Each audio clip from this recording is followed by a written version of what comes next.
7.22 लाख लोगों को नौकरी दी। यानी सोचकर देखिए कि 22 करोड़ युवाओं में से 21 करोड़ 93 लाख युवा बेरोजगार है और वो नौकरी की ही तैयारी में है। इससे एक अंदाजा लग सकता है कि भाई इतना युवा अगर बेरोजगार है, दैट मीन्स वो नौकरी को ही अपनी प्राथमिकता देता है। और ये चली आ रही सदियों से, हमारे कई सालों से चली आ रही, दशकों से चली आ रही परंपरा है, तो वो अचानक तो बदल नहीं जाएगी, कोई बात नहीं। लेकिन आप अपनी नेचर में परिवर्तन ला सकते हैं। कैसे? आप अपनी नेचर में परिवर्तन लाने के लिए जो भी आप काम कर रहे हैं थोड़ा एक्स्ट्रा करिए। आप जॉब करते हैं, कोई बात नहीं, आप अपने टाइम को निकालकर किसी और चीज में इन्वेस्ट करिए, क्योंकि 24 आवर्स का वर्किंग आवर्स किसी दुनिया में कहीं नहीं है।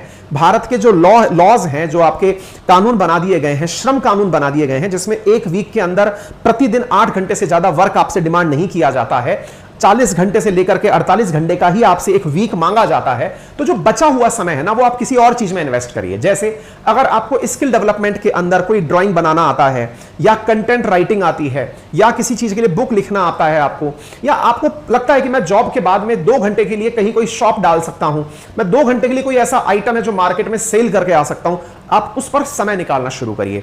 अपने काम के साथ कुछ और काम, अगर जॉब में भी अपलिफ्टमेंट करना है तो उस 8 घंटे की नौकरी के बाद पढ़ने के लिए फिर बैठ जाइए, क्योंकि मुझे और अच्छा जॉब पाना है। यानी कहने का अर्थ यह है कि आप जॉब के साथ कुछ जरूर करिए अगर आपको बड़ा आदमी बनना है। केवल जॉब के भरोसे अगर आप रहकर जीना शुरू कर दिए तो आप एक सामान्य परिवेश में पैदा हुए थे, वहीं आपको नौकरी से जो सुविधाएं मिली उन्हीं को भुगत करके आप अपने जीवन में अमीर बनने के सपनों को कॉम्प्रोमाइज कर जाएंगे। तो उम्मीद है पॉइंट नंबर 3 थोड़ा बहुत आपको समझ में आया हो। पॉइंट नंबर 4 है taxes are for middle class and poors. देखिए मैं आपको मेरी बात बताता हूं, ऑन एन एवरेज जो भी लोग हमारी जैसी ब्रैकेट में आते हैं वो लगभग 35 से 40% टैक्स पे करते हैं। टैक्स पे करने का मतलब ये हुआ कि हमने जो कमाया उसका इतना परसेंट निकालकर, सरकार को 35 से 40 की रेंज में होता है, सरकार को पे कर दिया। 100 रुपए कमाए तो 40 रुपए सरकार की जेब में चले गए। अब बड़ा सवाल ये बनता है कि यार ये 40 रुपए मैंने सरकार को दिए, इसका कुछ हो सकता था क्या? तो आप पूछेंगे कि क्या अंबानी अडानी भी इतना ही पैसा सरकार को देते हैं क्या? तो आपको समझ में आएगा वो लोग क्या करते हैं कि उनकी जितनी वर्थ है उससे ज्यादा का तो लोन लेके रखते हैं।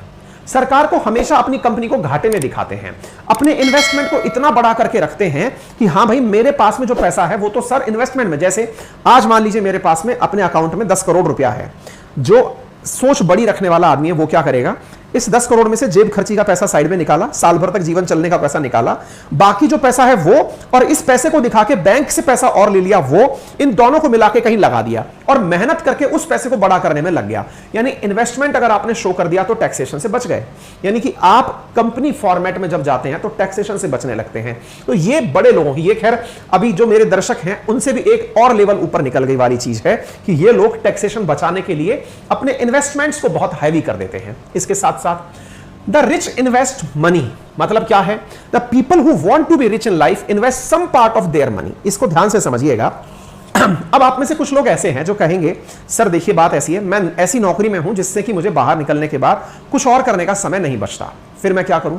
ऐसी स्थिति में आप जिस भी नौकरी में हैं वहां से थोड़ा सा पैसा आप अपनी सेविंग्स के नाम पर निकालिए और उन्हें म्यूचुअल फंड्स या शेयर मार्केट या किसी ऐसी जगह पर इन्वेस्ट करिए जिसके बारे में आपको समझ हो। और याद रखिएगा, आप जब तक नौकरी पाने की लड़ाई लड़ रहे होते हैं तब तक किताबी ज्ञान काम आता है, लेकिन उसके बाद जब आप आगे बढ़ रहे होते हैं तो फाइनेंशियल लिटरेसी काम आती है, वित्तीय समझ काम आती है। आपको यह पता होना चाहिए कि मेरा कितना इन्वेस्टमेंट मुझे कितना रिटर्न देगा।